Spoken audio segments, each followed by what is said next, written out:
Every morning, as the sun rises once more, grab your sketch pad when you're heading out the door, 'cause each day looks a little different than the one before, and you never know what nature has in store. Golden sunshine, casting shadows 'neath the trees. In the distance, blue sky mingling with blue seas. How can you capture fleeting scenes like these? Get out your sketch pad and let's make some memories. The landscape's made of earth and water, sky and plants and stones, but also of perspectives, textures, colors, shapes and tones. If you get a little lonely sketching on your own, well, come on and draw the landscape with Darryl Jones. Yeah, it's time to draw the landscape with Darryl Jones.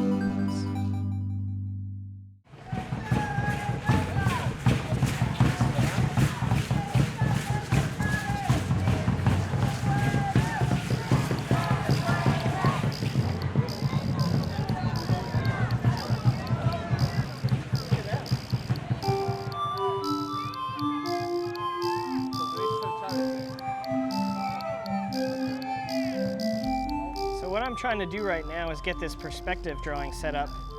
Even though it's about color, this is a really wild and crazy perspective that we're sitting in, and it's really interesting. And the vanishing point is off the page, so I have to kind of make it up. So I'm kind of pulling lines as I see them, but I'm trying to at least get the impression that we're in this perspective. It's also, not only is it a perspective, but we're looking down and directly up at this building, so I've never done a perspective like this before. I've never sat this close to something in perspective to draw it, so. But it's really fun. And there's a lot of really neat shadows that I'm looking forward to painting in here. The way the shadows are falling across the fruit, especially. Daniel, this is the trickiest composition of the day. I told you. Yeah, it's definitely very tricky. What's your favorite fruit, Daniel? I'm partial to bananas. Yeah. Because they're so filling. I've been known to eat a lot of bananas a day.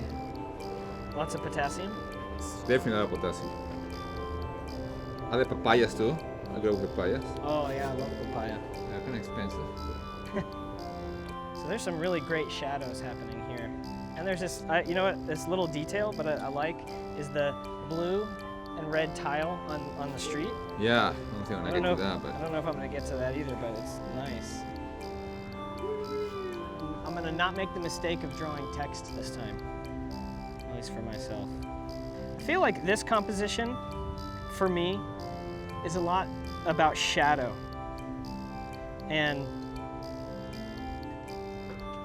shadow is a really great way to give dimension, like we talked about, you know, as opposed to Little Baobab that didn't have a lot of dimension, at least not in light, because if it was flat and overcast. This is very dynamic in perspective, and there's a lot of shadow. And originally I wanted to do a close-up of just the fruit, but this is a really, really wonderful view of the market. You really feel like you're on the street. Well, we are. I mean, we are on the street. Yeah, we are on the street. We are on the street.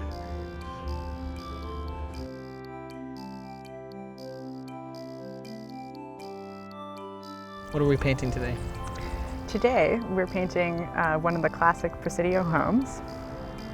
And the reason why I've selected this composition is because it has some really nice strong lines and the very classic Presidio colors, which I'll be talking about today when we go into the palette.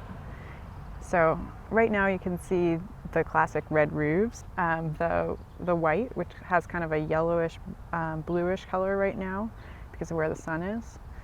And then there's these gorgeous cypress trees in the background, which have kind of a green-brown sepia. And then in the foreground, there's a beautiful green lawn with some emerald and lime green and some dark sap green and ultramarine in the shadows. Mm-hmm. So Does this scene or does this setting or does this palette have a certain mood or something for you, or like what attracts you to these houses? Because you paint a lot of houses, right? I paint some houses. I paint more scenes. And so I like this set of houses in particular because they have kind of a timeless feel. And I think it's kind of fun to imagine people living here 100 years ago and the house is looking very much the same. What's nice now, also looking at the same house, is that there are artifacts of our modern life which tell you that it's not 100 years ago. Oh, like a satellite dish or Yeah. or like a telephone wire or something like that? Yeah, there's no satellite dish in this particular scene, but there's a stop sign. Oh, yeah. And You don't think they had stop signs 100 years ago? I think they did, but they probably didn't have stop signs quite like that. And you can also tell from the marking on the street. It's kind of, we have more paint that we put on the roadway now than people did before.